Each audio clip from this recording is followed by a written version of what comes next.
Okay, so I'm going to start talking about Prolog, and Prolog is a supplemental lecture that is available from the bhacker.com website, and it is available in the AI class.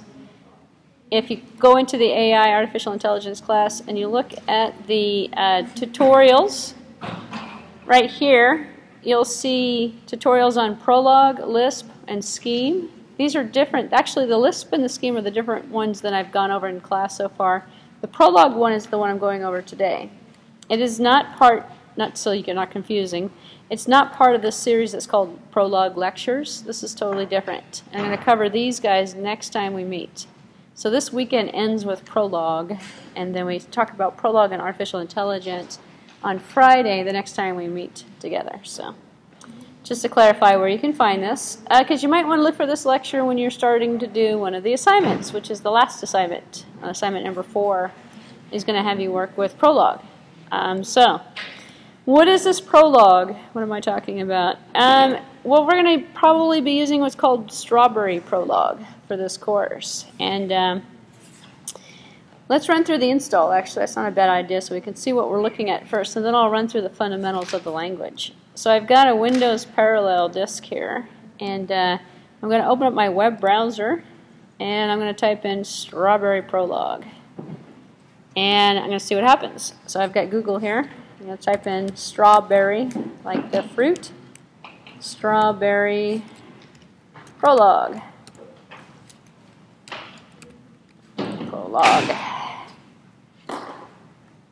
And I'm going to see Strawberry Prolog coming up. And I'm going to click on it.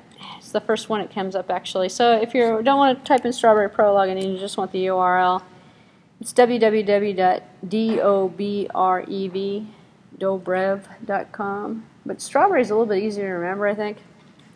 And you'll see that there's a little picture of a strawberry on here, too. So click on the download link. And there's a couple of different versions of it. It is free. There's a couple of different versions of Prolog. You don't have to use Strawberry. Strawberry is nice because it has like a little interface to it. It has a little GUI, just kind of like Scheme. But there's different versions of Prolog. Click on the Lite edition here, and it'll start to take you to a download screen. And let's see, this is for Vista XP. There's also a version, I believe, that will work on Windows 7. It might actually be the XP version. It might be the Prolog 3.0 beta. You can use the 2.9, you can use the 3.0, you can use any version you want. I'm going to use the 2.9 too because I'm working on an XP system. There's a beta of another version that probably works. In fact, the XP system works with Windows 7 as well, depending upon what you have. So I'm going to save the file to my local disk, and you see it's actually smaller than Scheme. And it should hopefully install for me, and I'm going to install it in a few minutes here. So now I have this little thing that says Prolog on an icon, a little box, a little object here. I'm going to double click on it, run through the install, and you'll see it's going to be very similar to the Scheme version. So this program is property of Dimitar Dobrov or whatever. That's his name. So it says it's working on Vista and XP. I can't pronounce his name. Alright, so I'm going to go unzip, and 310 files run zip correctly, and the install should start for me automatically, which it does. Do you want a shortcut to Prolog Games to the start menu? Oh, no, I'm not going to do that. I'll just leave it on here. So it's going to say it installed it successfully to the folder. Very good. And then I have this little icon, it looks like a strawberry, that appeared on my desktop. I probably did this a little bit faster. Some of you are probably still downloading it, so I'll kind of go through this a little bit slowly, and I'll show you kind of like what it looks like. So I double-clicked on the little icon that was on my desktop. If not, you can go to the Start menu. You can see it here, Strawberry Prolog, little strawberry. So very similar to Scheme, except for it's a completely different language. And what we have here in Strawberry Prolog is over here we have the factorial.pro, which is the file that we're putting the Prolog program in. And then over here we have the output screen. So you can write over here, and you can run over here, or you can load a file in over here. So if I press run, and I go run, it's going to run this thing for me. And what rang for me was this really nice little GUI thing that comes up with a bunch of stuff that's randomly put on there. Prolog does a little bit more than that, however. It does all sorts of things, and I'm going to run through the lecture and show you what it does. But it's very similar to Scheme, so I don't really have to show you too much of the interaction, except for that we have a couple different syntax notations that's a little bit different. We put a period at the end of each line, so when you type something in, you put a period at the end. There's interactive modes where it's going to show you the output if it's a what do you call it, a command line thing versus a GUI thing. That loaded up a GUI screen. But that's how you're going to be able to tell if your Prolog is installed correctly, is when you get that little, if you run the program and you get this little screen that comes up here, it says factals, find the target, then you know everything's installed correctly and everything's running correctly. So you can also close the window, open up other windows, or also close the output window. You can go like File, New, and open up a new Strawberry project. And if you're opening up a new Strawberry project or a new Strawberry file, it'll open it up here. And then you're able to type stuff in, like house, friend, or something. I don't know, just type basically some stuff in and put a period next to it. It should come back and say nothing. Then it comes back and highlights it as green. There's a color coding kind of system to it where I can say, put a fact in, and I actually have to show you what Prolog's all about before you can actually see it work. But what you're going to get is a sort of an interactive mode that's sort of running in an output-input mode as well. So it's a little bit different, but let me talk about what this is so we can actually kind of see it work. Another thing you might be interested in knowing is that there's a lot of help available for Prolog.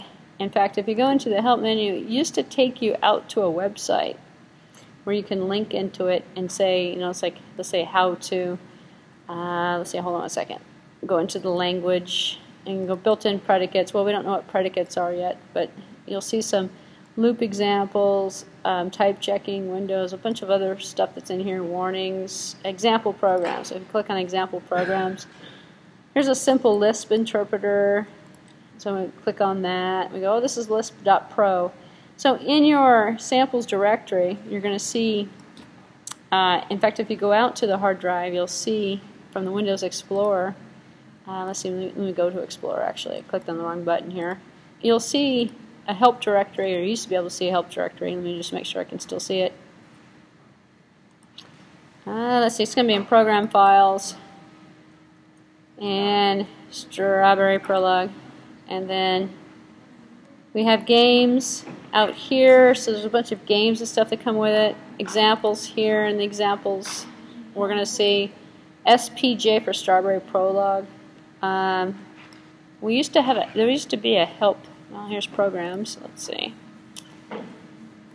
My programs, functions. So what is so now I have to basically tell you what Prolog is doing, so you can figure out what you're supposed to type in the window. So let's take a look. And so that's the order of business next. So I'm going to leave this window up and go back to the PowerPoint. And then we can sort of see how these pieces come together and what it is we're supposed to be doing with Prolog. So what is Prolog? Prolog is a programming logic program. So artificial intelligence uses Prolog not like Lisp. Lisp and Scheme are used to process data. We've done a bunch of experiments. We have thousands of data sets. We want to take this list and cross it with that list and see what the difference is. Or we want to figure out what we found. Prolog is used in a slightly different fashion. It can be used for lists. We can still do the same things. In fact, there's list support. So Lisp, L-I-S-P, Lisp support for lists is included with Prolog. And then Prolog also has capabilities for keeping databases of information and then for programming logic. So it's the most widely used logic programming language, and it's probably one of the first ones that came around. It was developed in the 1970s. It's good for knowledge representation, natural language processing, state space searching, like the Rubik's Cube, and there's an example of the Rubik's Cube in this lecture, expert systems, deductive databases, and agents. So hopefully some of those words are making sound familiar to you after a weekend of listening to me talk about all these different concepts. They're used to program these concepts. So you can make an agent with it, you can make a family tree and solve problems in terms of who's related to who, and draw correlations and basically perform logic with data.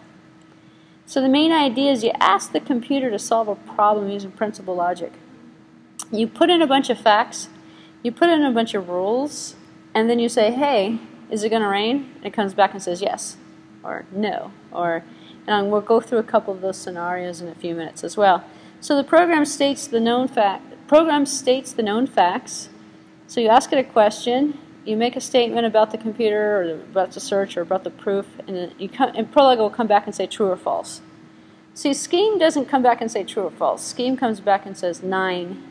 You know, if you put factorial something in there, and it comes back with an answer for you, and it solves and gives you an answer. Prolog is yes, no, or true or false, depending upon the version of Prolog that you're working with. So it's going to do its own analysis, and it's going to do its own thinking. So it's not running a function, but you can write functions in Prolog. Instead, it's giving you logical evaluations of expressions. So additional mechanisms are provided to guide and search to find a proof for something. So again, going back to the declarative versus the imperative language constructs, this is a declarative language because we're declaring that X is equal to something, and we're declaring that Joe likes pizza, and we're declaring, you know, that Joe also is tall, and then Mary's tall, and then we can ask Prolog, well, does Mary like pizza? And if the rule says all tall people like pizza and Mary's tall, then of course she likes pizza. So then it comes back and says, hey, yeah, Mary likes pizza, which is what we're using Prolog for.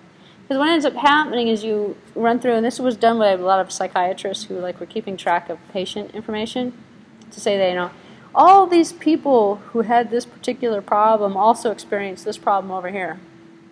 And all these people, and then you have to find the correlations between all of the data. Then you can ask Prolog, what does Bob have? It comes back, or it can say, does Bob have this? It comes back and says, yeah, Bob's got this, or no, Bob doesn't have this. So it saves the psychiatrist, or saves the developer or the AI person time, because you have the automation built in with the logic of the programming system. Alright, so it's called a declarative language because the programs are written in consistent declarations versus programming language statements, and which is a lot different from other procedural or functional languages. So programming and logic language is not procedural. We don't put in, there's no main program, just like Scheme. There's no main, there's no iteration or flow control. So programs in these languages state how a result is going to be computed. So instead, we supply the computer with a couple of components, facts and rules. So we have the relevant information, the facts and the rules, and then the method for the inference for computing the desired result from the facts and the rules. So the logical programming is also based upon what's called predicate calculus, which is the form of math where it comes from in terms of the logic. So here's our first logic background. It all started out with this concept of the horn clauses. So if if A1 and A2 and A3, then H. And then we have the head being H, and then we have the body as being A1, A2, A3, whatever happens to be enclosed. So an example is, if X is positive and Y is negative, then Y is less than X. So we put a bunch of statements in there like that, and we say, you know, this is the case. And we're basically stating the facts, and then we'll state the rules that are associated with it, and then we ask Prolog questions. So when you build and you put the program in one screen in the program area, you're building the program logic, whether it be a database or whether it be a series of questions. And what you're going to be doing is building a database for one of the assignments. And the database for one of the assignments is going to be a family tree. And you're going to be able to ask the family tree, who's Bob related to? Everybody's family got a Bob in it, right? No, I don't know. And you figure out who Bob is related. Is Bob related to Mary? Comes back and says, no. Bob's not married. Bob's not in your database. Oh, okay. So it'll come back with a yes or no, though. So in terms of the predicate calculus, we've got the proposition. So the main base is the proposition. Proposition is a logical statement made up of objects and their relationships to each other. So it may or may not be true. As an example here, we have man, John, and then we have likes pizza, basketball, or baseball. So it looks like a functor, or it is a functor. It looks like a function. Not really a function, it's a functor, where we've got man, and we're defining man as John. So this one, C++ or C, Java, would be equivalent of saying, string man is equal to John. But it's not really that way. We're not using it like a variable. Instead, we're using it as a definition, or proposition, essentially. So then we have different ways of expressing the predicate calculus in terms of the logical connectors. And so these are the common ones you're probably familiar with in other languages. So a compound proposition consists of two or more of these propositions connected by a logical operator. For example, we have the negative, not A, the conjunction A and B, A or B, A is equivalent to B, B implies A implies B, and all the different combinations you possibly could come up with. Because what we're trying to do, can we keep the talking down? It's in the back. Hello? Thank you. I don't want to talk over you, and you're way back there.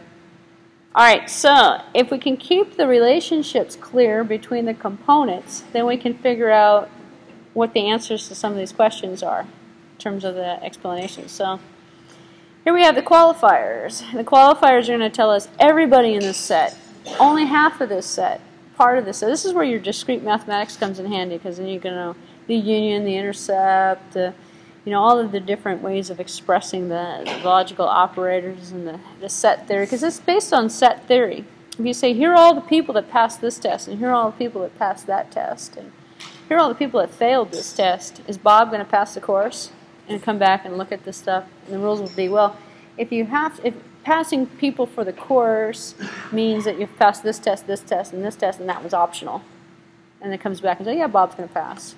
Comes back, after it looks at the data, given the rules. So the predicate calculus in terms of the quantifiers, the variables may appear in terms of its formulas, but only when introduced by quantifiers. So the universal set for all, or there's existence relationships where it says there exists.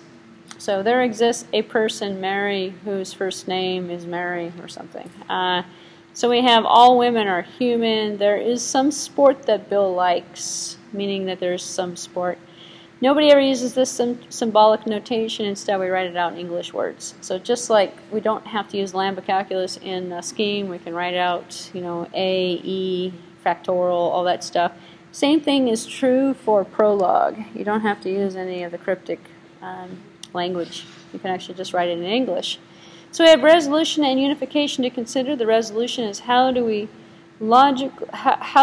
logical deductions from multiple horn clauses get evaluated. So if the head of the horn clause, number one, matches one of the terms in the horn clause, or number two, when we can replace the term with the body of the horn clause. So it's like substitution. We can say, well, Bob is tall, and Bob likes pizza, and all tall people like pizza. So Mary's tall, so we can substitute the pizza in there with the tall. So we can take, well, tall people like pizza, and we say, well, does Mary like pizza? Well, then we have that connection between tall people and pizza, and that Mary is tall, so we can make the logical connection, which is what Prolog's doing. That's what Prolog's doing for you. It's doing the connections between the different pieces of data. It's kind of like human thinking, if you think about it. Going back to what I was saying the other day, how do we logically deduce that something is hot? Well, we felt something hot, and we have a memory of burning ourselves because now we know that something is hot. We know what hot means. Until you know what hot means, you don't know. You're going to have to burn yourself eventually to know what the hot means. So, and we know that, and then we sense something else that appears to be hot.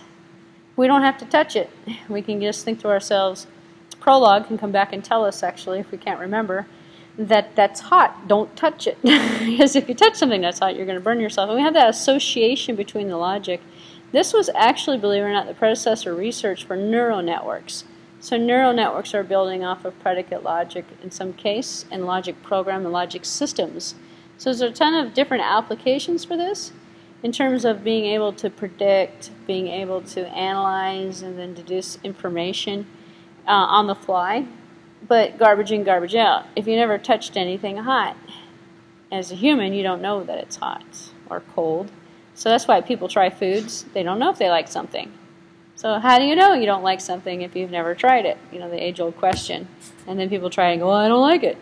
Well, that's bad logic because you didn't give it a chance. So it's better if you don't try it under that situation. You just try it and you go, oh, I like it. And then you smell it and go, oh, I like that. And then you get that association going on. Anyway, so humans can screw up their own logic by using irrational thinking and not logical thinking to make their own connections. Just like people who don't like anything just because they don't like something. Well, that's because bad logic. So you can call those people irrational. So, all right, so unification, how to determine when a hypothesis are satisfied. As an example, is it going to rain? Well, 10% humidity or precipitation or whatever happens, you know, such and such percentage of cloud cover. You could put weights on this stuff. You could put focus or emphasis or connections on these things. And if you put weights on it, then you're building a neural network because that's going to give weights for priorities for certain directions of flowing of logic.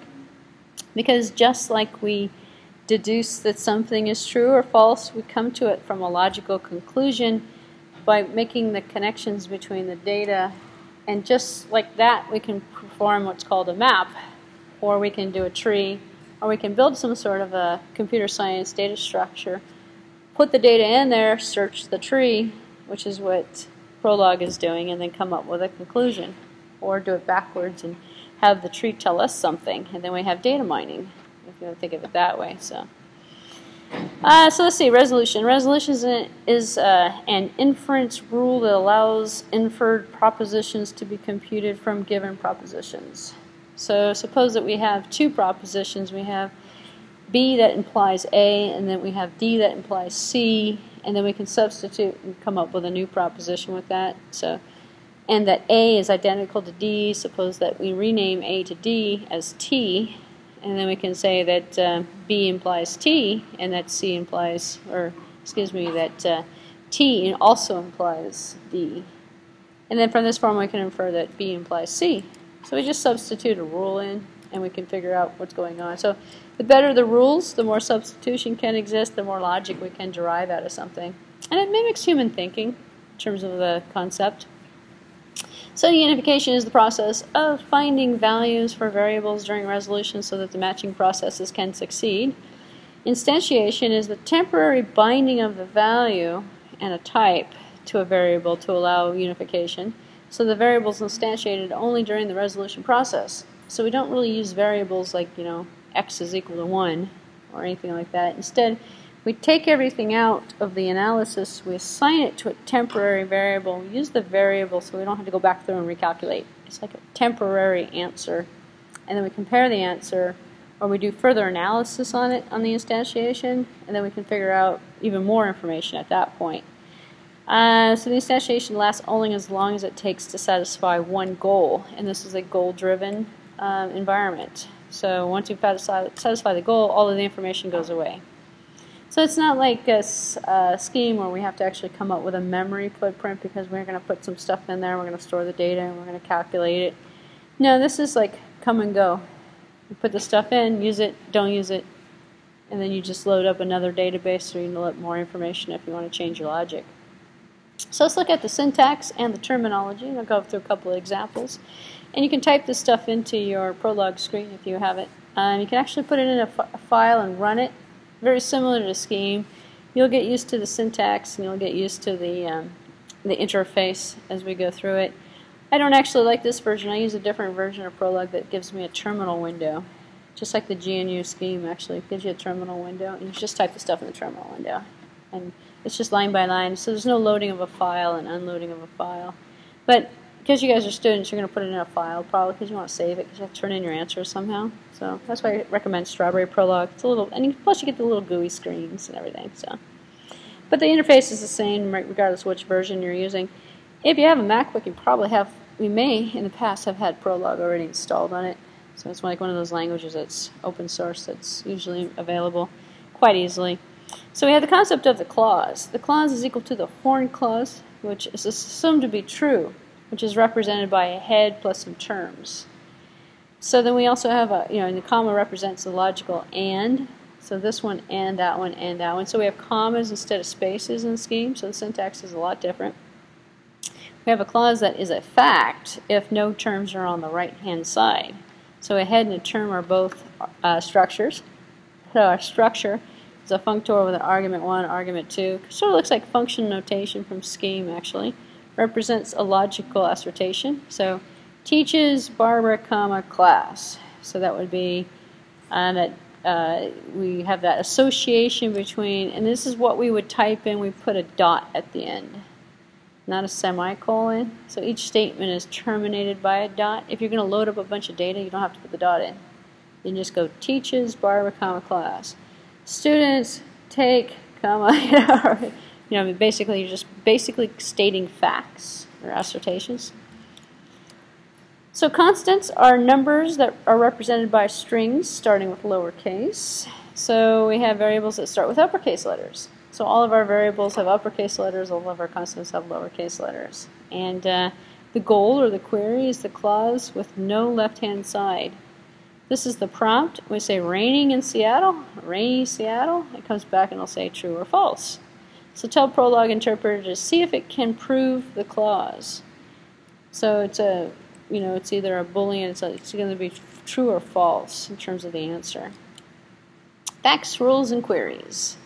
So a collection of facts and rules is called the knowledge database. So what you're going to be doing in one of the assignments that's due for November 8th, the last one actually, is to type in a bunch of facts and a bunch of rules, create a database. And the database you're going to create, I believe, is a family tree. And then you're going to ask it questions.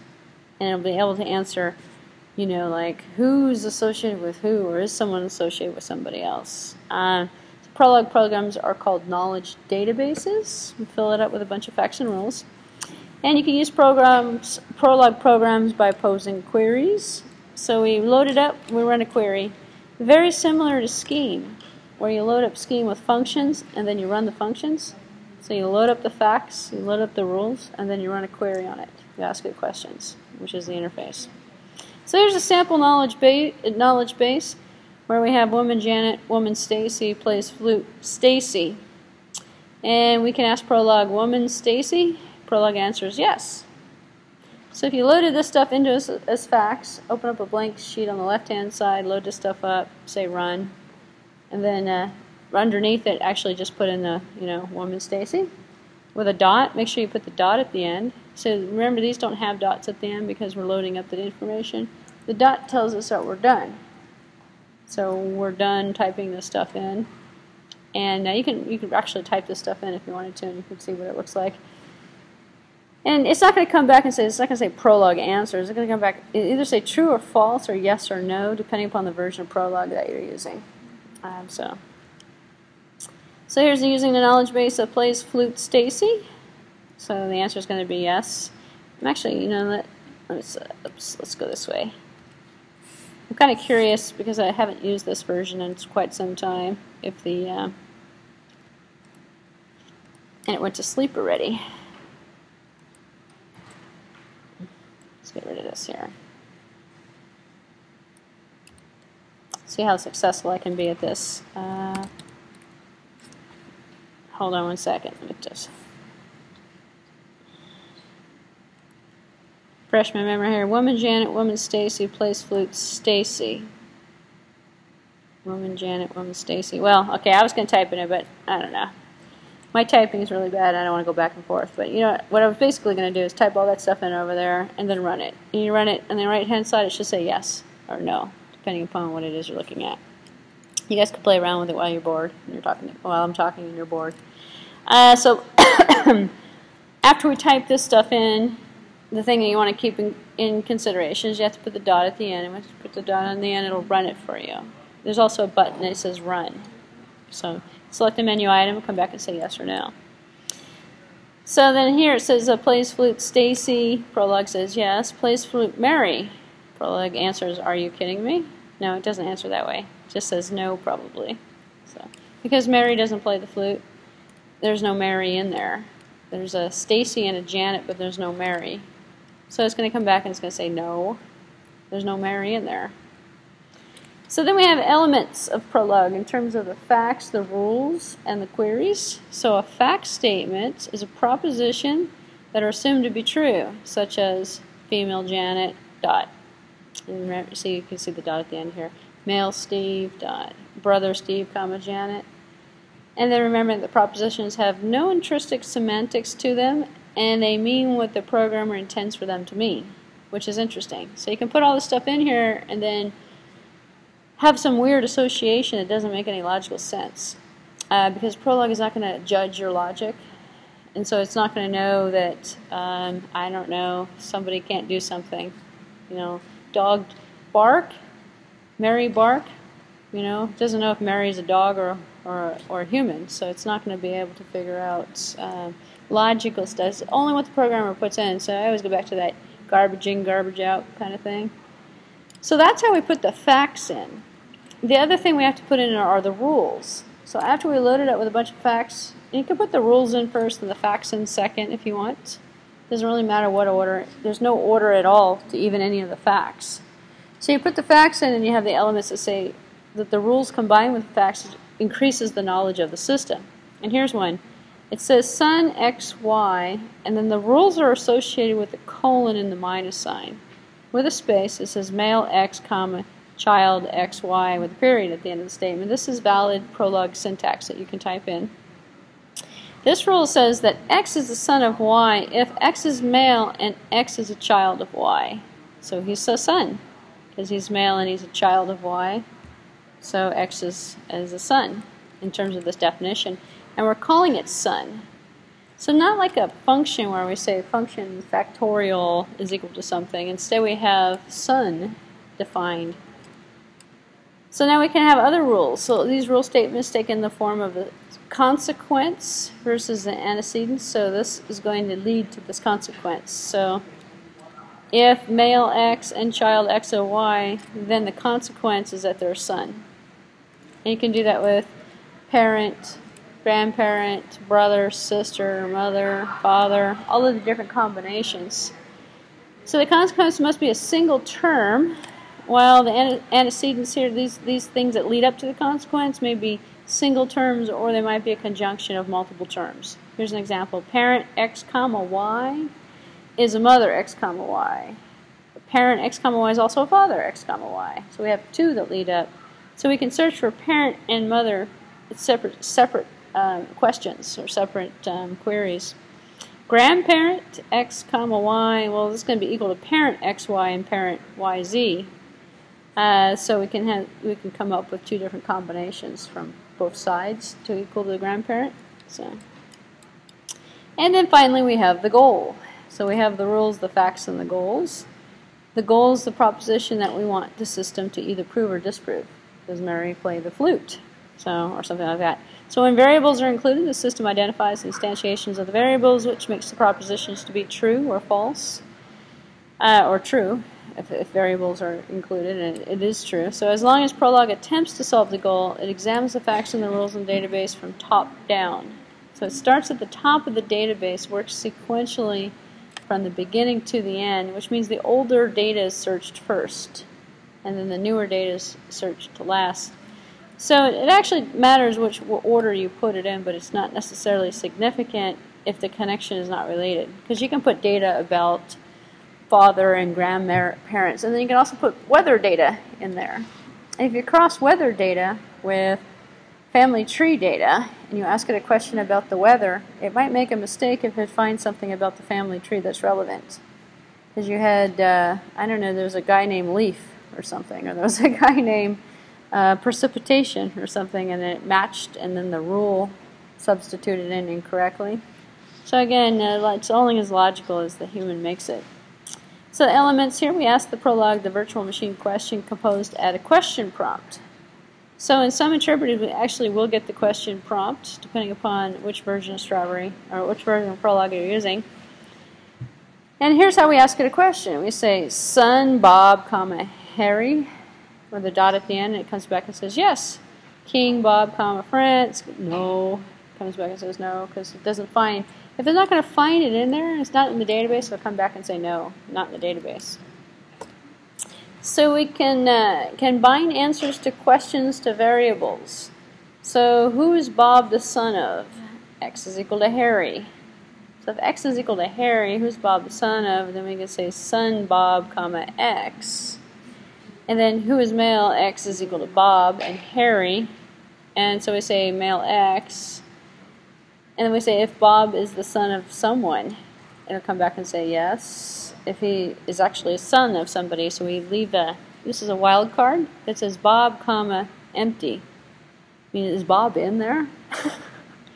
Then it says son, and it's going to come back and give us the matching set for who Bob is the son of, or one of the, from the father or the mother, depending upon what it finds, actually. No variables are bound in this particular case. They're used for simple substitution and for each one of the queries that's being run. So we can't have any global variables that come through and saying, what's X? It's not like an imperative programming language. So we have the concept of backtracking. So how are the questions resolved? There's forward and backward chaining that exists, and this is a concept of artificial intelligence that's covered in the textbook that is part of why we're looking at Prolog. It does a great job at following these traditional kind of methodologies. So recalling the rule that son XY was equal to male X and child XY, forward chaining is bottom up, starts with each one of the rules and then checks the facts. So when we go back or we go forward, it depends on, are we going to start with the rules, check the facts, start with the facts, check against a rule, and then we can do what's called chaining, which is either I'm going to start with a conclusion and I'm going to prove it true or false, or I'm going to start with an unknown and then derive at a conclusion. So you're proving either a hypothesis is true in the first case or false, which is what Prolog is actually doing because it's working with backward chaining. You know, you're saying, is it going to rain? Or it will rain. And Prolog is going to come back and say, no, it's not going to rain. Or you can start with the exact opposite theory and say, you know, tell me, what do you think about the weather? And it's going to run through and it's going to rain. So it's kind of different ways of thinking. Prolog actually does both.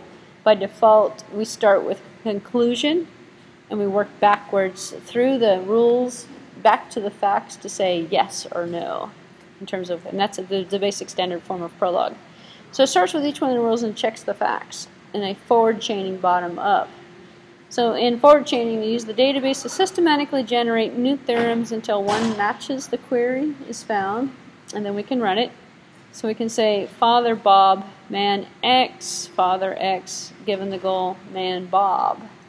We work forward from the goal to the information that we're looking for, from the bottom of the tree all the way up to the top. Think of it like a tree, if that makes any sense. So under forward chaining, father Bob is matched against father X to derive the new fact, man Bob. So in the database, so the new fact satisfies the goal, and we've concluded we found our answer. Versus backward chaining, which is from the top down. So we can start at the bottom details or start at the top details. Start with the facts and use the rules that apply to the facts to tell us if the answer is correct or not. So use the goal to work backwards to a fact. So example, given that man is a Bob and as the goal, we're trying to see if Bob's a man, then we're going to match against man X to create a new goal, father Bob, and then father Bob's the new goal is going to match a pre-existing fact, thus the query would hopefully be satisfied at that point. If we can find a fact that matches it, then we can say yes or no to it. So forward versus backward chaining. The bottom-up resolution is referred to as the forward. Searches the database and the rule facts, the facts and the rules, and attempts to find a sequence of matches within the database to satisfy the goal. Works more efficiently on databases that do not hold a lot of facts and rules. If the database is small, we can search through the facts through the rules. If the database is big, it makes much more sense to do a top-down resolution or backward chaining. So it starts with the goal and then searches through the database to find a sequence of rules and facts that satisfy the goal. If we can find something, then we can say it's gonna be true. So it's think of this the way top-down resolution or backward chaining, and the way that Prolog thinks is just how primitive humans think. If you think about a kid and you say that it never rains in California, And the kid will come back and say, yeah, it does. And we go, well, why? No, it doesn't rain in California. Or no, you can't eat this before you do this or something. You'd say something in terms of a rule, and the primitive kind of thinking would come back and say, no, it doesn't. It rains in California. It just rained in 2009. It rained in California or something. Even though it does rain in California. As long as you can find one instance in the database that proves it to be true, then it's true, which is primitive, because you're looking at maybe a piece of bad information, or you're looking at maybe a rule that doesn't always apply. To say, well, little so-and-so did that, and they didn't get in trouble, then that means I can't get in trouble for this, which is kind of the primitive sort of way of thinking. So there's ways of changing the logic and programming the order in which the rules are evaluated, either forward or backward, to make the answer more relevant, to make the answer more...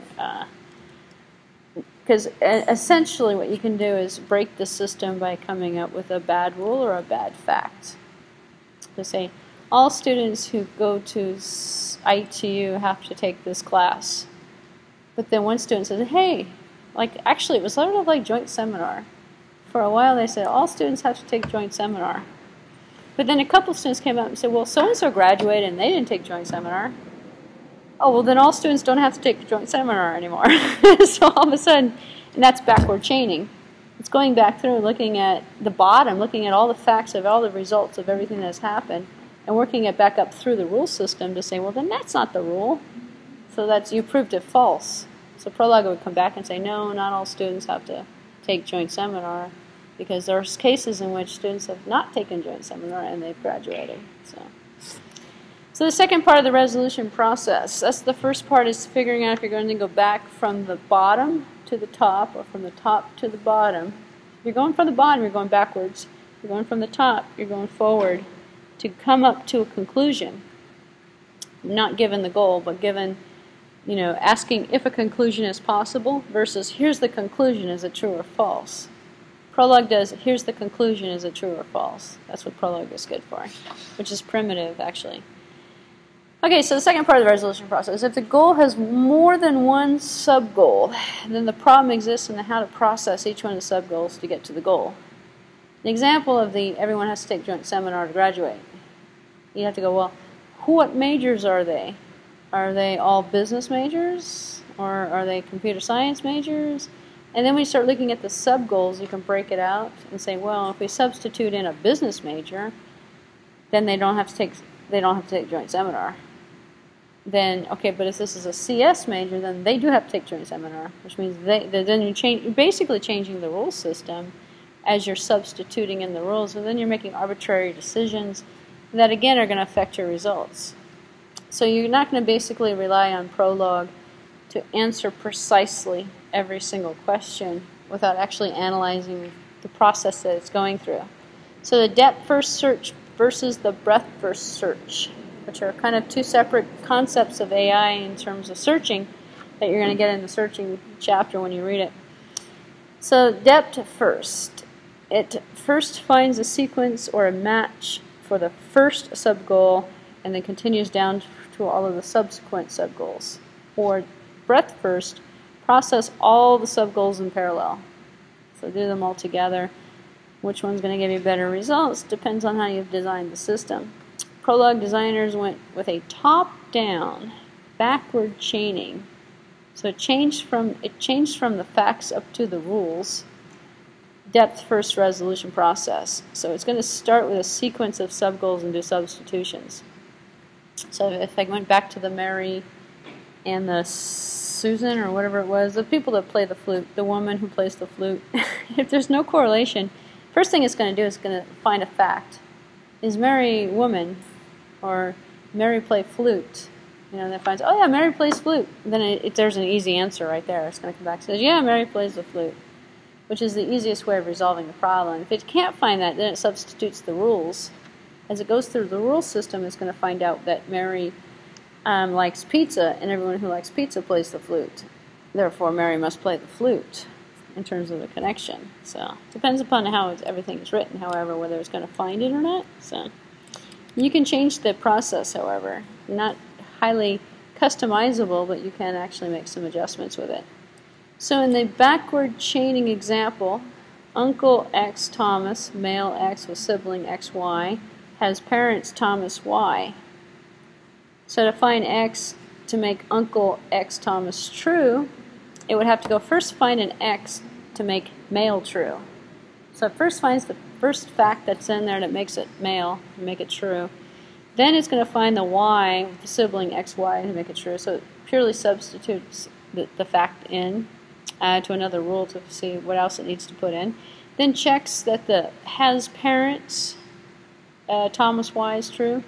If it doesn't, it recursively searches through until the rules and effects are all reached, everything is resolved, and then it comes back with an answer, which is what's referred to as backward chaining. So here's an example, and this is the default behavior for how Prolog works. So consider the database.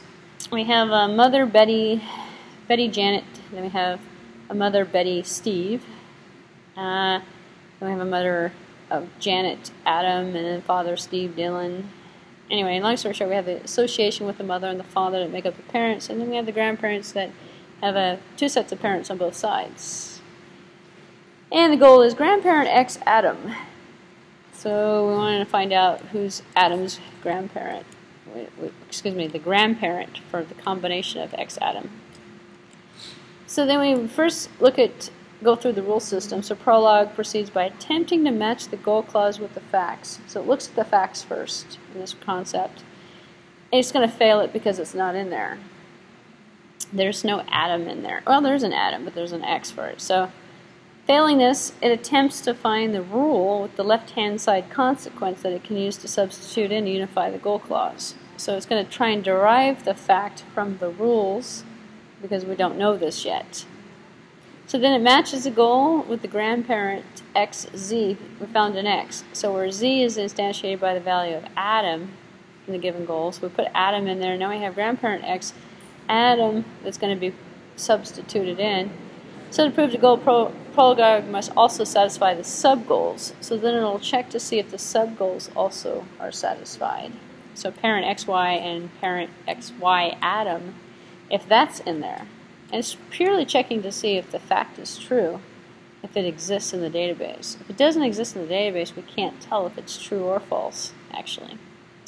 So then we substitute in using a breadth first, which means we're going to go through everything step by step. And attempt to satisfy the first sub-goal that it encounters, and then the first parent rule that it encounters. So here we have these rules here that's going to come through, and it's going to say, well, parent, we know we're looking for the parent Y, so we're going to look for the parent XY. Then we have the mother XY that's going to go with it. So we satisfy the sub-goal. And then now the database first encounters the fact that the mother, and it finds mother Betty, Janet in there. And then it's going to check the sub-goal of that, substitute X for Janet, Y for X for Betty, Y for Janet, and proceed forward to the next step. This gets a little bit tedious after a while, so I'm going to kind of skip through it. You can download it, go through it at a slower pace, actually put it into Prolog if you want to, see how it works. You have to do this for your own family, or make up a family if you don't have a family. So you're not graded on how many people are in your family, however. So, alright, so you can just make up an artificial family if you want to. It's artificial intelligence class, you can have an artificial family. So, as we go through all the sub-goals, we're doing the same thing, but step by step on each one of the levels for substitution. And solving the problem, we can look at it sort of like this, if we outline it. And here I'm going to kind of step through it and reach the conclusion at the end. And we can come back through, and Prolog is going to come out with a yes, probably. Oops. There we go. Wait a minute. The last step, mother is Janet. Mother of Adam is actually Janet. So the parent exists. We can find it. It's going to come back true. If we ask for it, we can actually get the fact that who is this person that we're looking for in terms of the database. So we can solve the grandparent XY with Adam. So we can figure out who it is. It's Betty. I don't know. So we can also do lists. So this is the database part of Prolog. If you remember, I recalled in the beginning. Prolog is also used for list processing. Very similar. It's also has a sub-dialect of Lisp. So you can write Lisp horn clauses and Lisp list phrases in Prolog. So it consists of 0 or more elements. So a list is 0 or more, separated by commas and closed in brackets. So the syntax is slightly different. We don't have the opening, the brackets, we have solid brackets. So the empty list is empty. So we have the head and the tail. So the head part matches the first element, or the head, and the T matches the tail part. So this should look a little familiar. I just went through this yesterday with Scheme, actually with Lisp. This is the Lisp part, which makes the language very similar. So, which is why the languages themselves are pretty easy to learn once you figure out one of them. If you've used Lisp, you've got them all figured out in terms of Lisp processing. Prolog added the database, the knowledge database, and the question answering and the rule base. So a Prolog list, to further illustrate Prolog's list notation, consider the following goal. We have a list that equals 1, 2, 3, 4. The head is 1, the tail is 2, 3, 4. If we put this in, Prolog is going to come back and say, yes, you gave me a list, okay. And then here we can say H1 is equal to 1, H2 is equal to 2. So we can change it, and we can go tail is 3, 4, and come back and say yes. So we're just building the list in two separate pieces.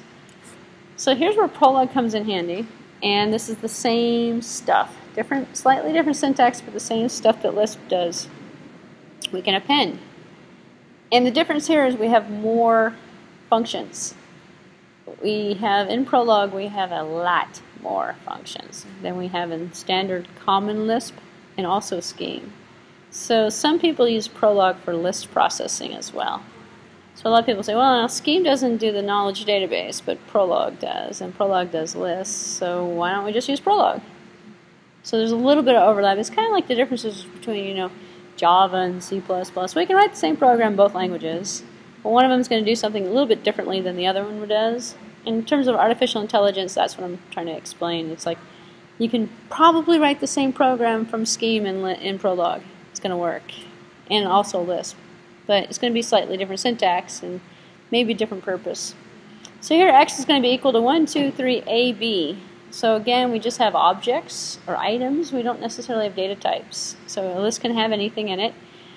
We can append we can append here, so we can put AB and x. We're appending 2x with 1, 2, 3, AB. So we can take these two and put it together.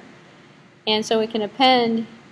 Here we say x is equal to AB, then it'll come back and say yes. And basically every time you put something in, it's going to come back and go, okay, unless there's an error to it. If it can't append it, it's going to say no. So it's going to come back and say yes or no to us. So here we can append with a list. So we've got two lists being appended together, being assigned to another list.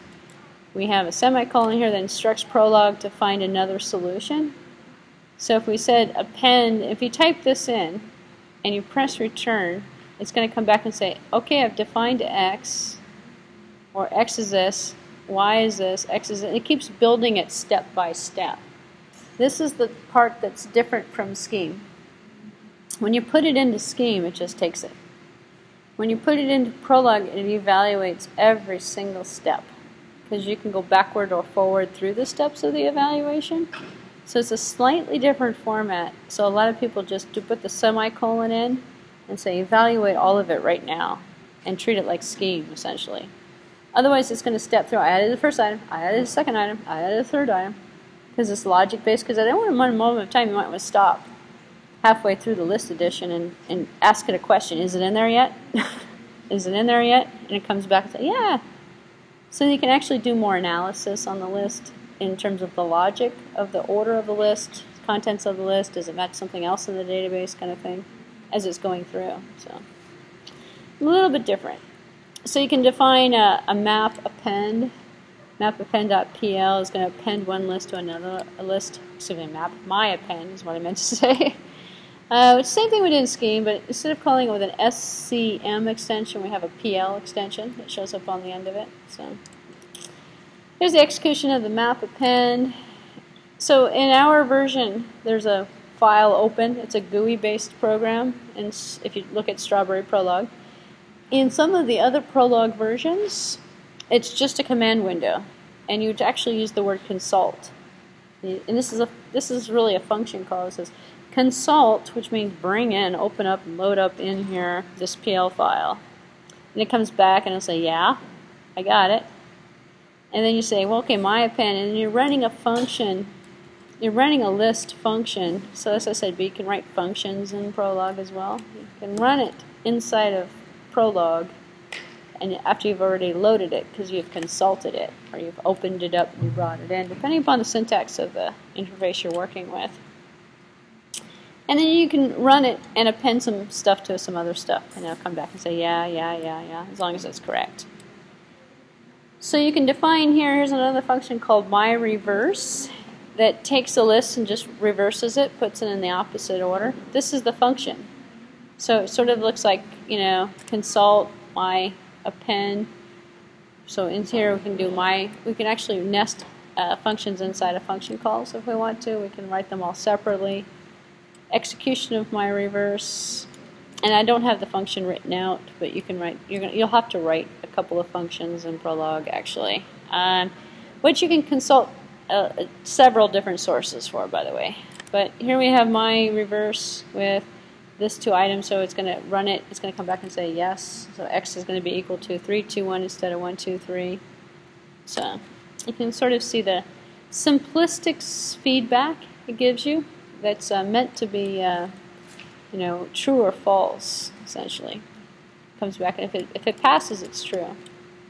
So let's apply it towards problem solving. So we have this 8 puzzle, same puzzle we saw before in a previous example for another language, in which we've got the pieces here. So the 8 puzzles is a classic search problem, so it's easily solved in Prolog. So the puzzle is a 3x3 grid with 8 tiles, number 1 through 8. The possible configuration is shown on the right. So we have a starting position, and we want to go from a starting to an ending position, same as before. So the 8-piece puzzle consists of finding a sequence of moves that transforms the starting configuration to the ending configuration. We have the start and the goal. Same example as we've seen before. Here's one solution to the problem.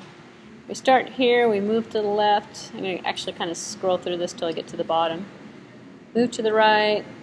This is a exhaustive search technique where we're doing a plain old search for it. And then we have a partial depth first tree that comes out of this. We can put all this stuff into Prolog, and then we can have Prolog do it for us. Give us the sequence that we need. And here's how we do it. So we can solve it. We enter a starting puzzle. Here's the entering, and it's 2 lists. Actually, excuse me, it's 3 lists.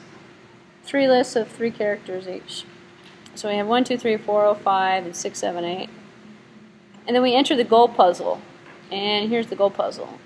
And then Prolog will search through the database to find all of the other combinations that make it so we can go from the start to the goal. And it's going to find it in the order in which we've put it in, which is going to be the depth first. So it's going to actually find it in this particular order, partial depth first search. So in doing that, we have the solution. So solving the problem, Prolog is going to come back and say, here it is.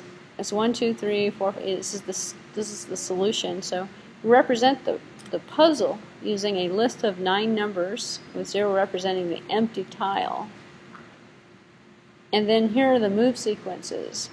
So we can move the puzzle using rules of the form move puzzle 1, comma puzzle 2, where there's 24 of these all in all, where this puzzle will go to this puzzle, which will go to this puzzle, which will go to this puzzle. So as long as you know all the different combinations of the moves, you put all the different combinations of the moves into a Prolog database. You have a starting position and you have an ending position, and you just tell Prolog to go through the rule set, apply all the changes, so it knows which sequence to get, and what you're learning is the sequence. So it's going to print out the sequence for you so you know how to move the puzzle to get from point A to point B. So it's kind of a simple example in terms of using it to figure out the logic. And then you have to wonder, well, is this really thinking for a human?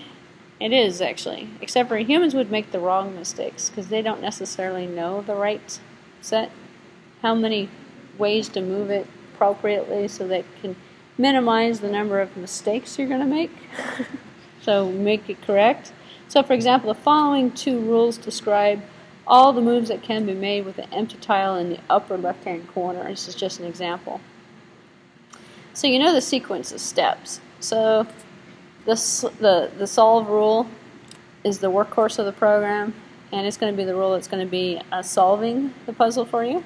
So to solve, you have the depth, the bound, all the information is putting here, starting position, the goal position, a list of the states for the inputs, a list of the outputs, what are you going to get after you moved from one state to another state.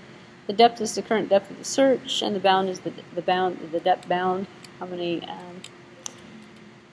resolutions you're going to get for the search space. So we have the solve, and we have the solve kind of pseudo code that gives us kind of the way that Prolog would actually attack the problem.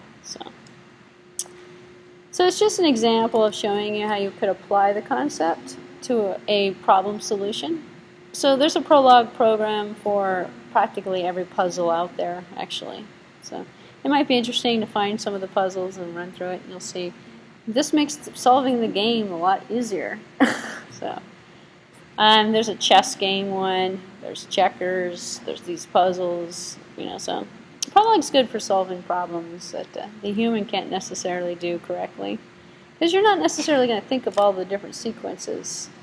You're just going to make a move based on the current data, but one move is going to lead to another move that's going to lead to another move. So in a lot of ways, the logic of it is mimicking human thinking, which is how it ends up in the artificial intelligence category. Prolog also does arithmetic. Not to say that arithmetic requires logic, but it has the capability of doing arithmetic. Arithmetic expressions are evaluated with built-in predicate is, which is used as an infix operator. So we say the variable is expression. So here we have an example: x is 3 times 4. So now x is 12. So kind of different. Is the infix instead of using a plus or a sum. And we say is actually very scheme-like if you think about it, because it's hybrid between scheme and Lisp. So is the function. It's going to say evaluate this expression and give me the answer and assign it to x. So it comes back and says yes. Prolog has standard arithmetic operators for plus, minus, division, everything else. We also have different applications that this falls into. So in terms of Prolog applications, a lot of our intelligent systems, complicated knowledge bases, it can actually be used for neural language processing as well, and logic analysis. If you imagine Siri could be a Prolog database, because Siri is just a bunch of data. Where does she get the data from? The internet. She's a search engine. So she goes out and she finds stuff, and then she has rules. If you ask a question, then depending upon the question, it applies a rule to the question. She finds the rule that matches. She searches for the data that applies towards the rule, and she delivers it to you. Here, I have found 4 restaurants that serve this. And then it basically is a Prolog. It could be programmed in Prolog. I'm not saying that it is. But you could write your own Siri program that is doing natural language processing in Prolog, actually. Because what you're doing is you're taking a statement and you're coming back with an answer, and you're performing logic on it, logic through a search engine. So that might be an interesting application, but I'm not going to have you guys write that. It would be way too complicated. But you could definitely program it in a Prolog environment. So some conclusions about Prolog. Strengths of the language. Strong ties to formal logic. It does do the connections and the synopsis, and it mimics human thinking. Many algorithms become trivially simple to implement. It takes the fun out of all the games that you might want to play, because you just put it into Prolog and it'll tell you exactly what move you should make given the positions that you're in terms of a chess game or another type of game. Weakness. Complicated syntax. Some people find it complicated. It doesn't follow any standard, doesn't follow Lisp, it doesn't follow scheme. It's Prolog. Again, another language. And difficult to understand programs at first sight. You don't even know what the program's doing. It's not labeled something like, well, it could be labeled something, but it might be difficult to understand what the program's actually doing. Some issues might come up in terms of what applications can Prolog excel at. Logic. Will it do? It will do a Siri thing, but will it do, or Ask Jeeves, a Prolog kind of thing? Will it be good for function programming? Does it handle recursion unless minimally? You're going to want to use Scheme if you're going to do a lot of recursive functions. Is Prolog suited for large applications? Probably not. It's working in a proprietary interpreted environment that doesn't have any memory management, doesn't do any type of variable. It doesn't support imperative languages either. And would binding the Prolog engine to another language be a good idea? Definitely. So it's a hybrided kind of language where it might make sense to write some parts of it in Prolog and then some parts of it in another language, so you can combine the best of both worlds. Prolog is only good for logic programming, by the way. Not good at most other things. So it can be used for minimal functions, but it doesn't support all the memory management features that Scheme does for large chunks of data. So. Alright, so we have an assignment that's based on Prolog, and I'm going to minimize this window here. I'll let you guys experiment with it. So what we have for today, actually let me pause this video here before I